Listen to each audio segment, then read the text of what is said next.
what we have here in the Supreme Court is a secret club. And apparently, when you get elected, then you're part of the secret club, and they've now decided that they're going to put it into a rule that I think is beyond the canons, because this rule goes beyond when the case is closed. Will you abide by this rule, Justice Weaver? I will decide what I will do as the occasions occur. Well, what is the point of this rule, Chief Justice I don't know Kelly? what the point of your rule is. You don't even have a penalty for it. I guess you think the JTC, by the way, what is the JTC going to do? And the AGC, because it's been referred to them too, you just didn't want to mention that. The fact of the matter is, what are they going to do? But what can the JTC do?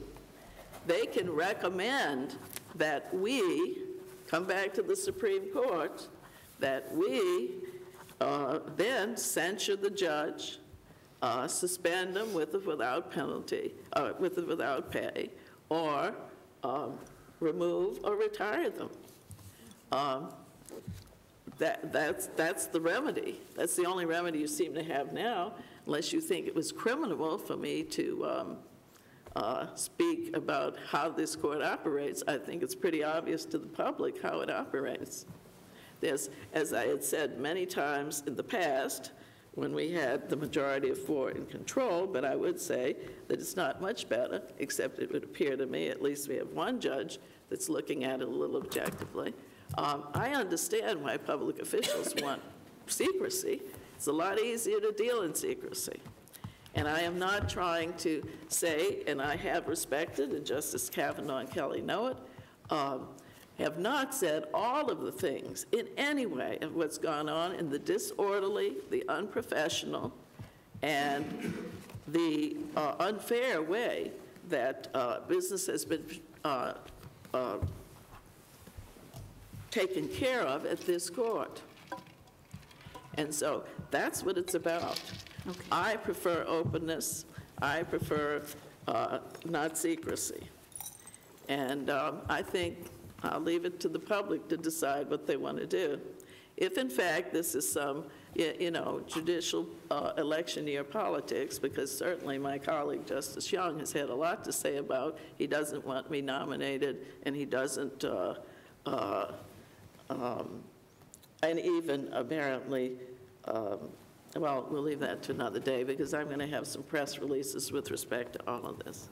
Okay, in due time. Can I ask you, Okay, Justice Weaver, how can the public make a decision on this if you're not willing to share with them all the information? I will be sharing with them all the information, and then maybe you can send me to the JTC for it. But you won't share the other side. Will you share both sides? You're free to put your information out. I'm putting out accurate information as I understand it. I actually looked at the records of this court. The problem is but we you all feel interpret it differently. There's an 800-pound gorilla in this room. If you put it out, I'll report you to the JTC. Yeah. Okay, once again, So can we stay on the subject before us? The subject before us is whether to adopt this amended rule on an emergency basis. Can you read the amendment again, please? Yes. The amendment reads, all correspondence, memoranda, and discussions regarding cases or controversies are confidential. This obligation to honor confidentiality does not expire when a case is decided. The only exception to this obligation is that a justice may disclose any unethical, improper, or criminal conduct to the JTC or another agency as appropriate and to the general public. That's a slightly different. Will you point out, though, the actual amendatory language? It's right at the end. It's after JTC. The only new language is or to the what, public. Chief Justice? And to the general public. So, I mean, everything... So everything is the same as 2006-8. The only new material is another agency and to the general public. That's right.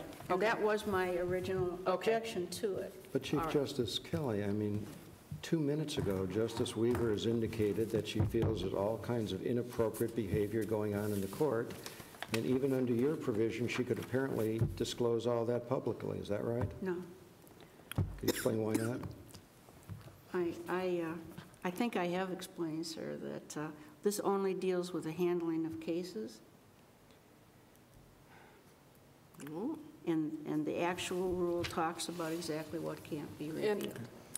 I mean, I think the amendment pertains only to unethical, improper, or criminal conduct. Correct. May be disclosed to the JTC or proper authority. She's just specifying another agency or to the general public. So I'm not understanding your objection.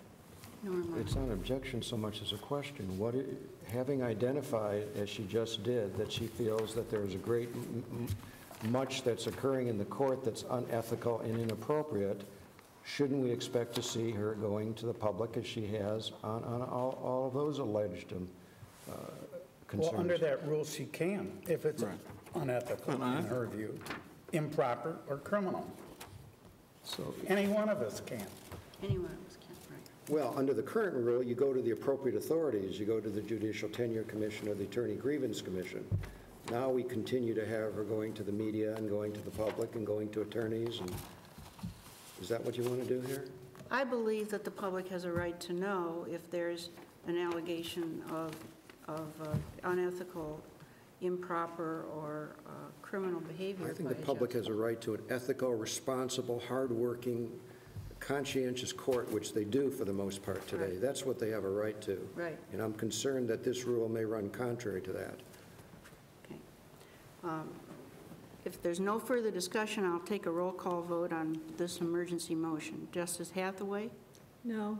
Justice Markman? No. Justice Young? No. Justice Corrigan? No. Justice Weaver? No, in other words, your motion, you moved to adopt this, right? Yep. No. Justice Kavanaugh? Yes. And I vote yes. So the motion fails 5-2. Now, that concludes the court's business today. I'd like to just say this. It's obvious, I think, that there's a controversy here among members of the court, but that doesn't alter the court's duty to the people of Michigan, nor should it. My colleagues and I will continue, as we've always done, to decide cases, write and issue opinions. We consider and promulgate changes to court rules as we did today, even though some members of the court have not been attending meetings, and I hope now they will.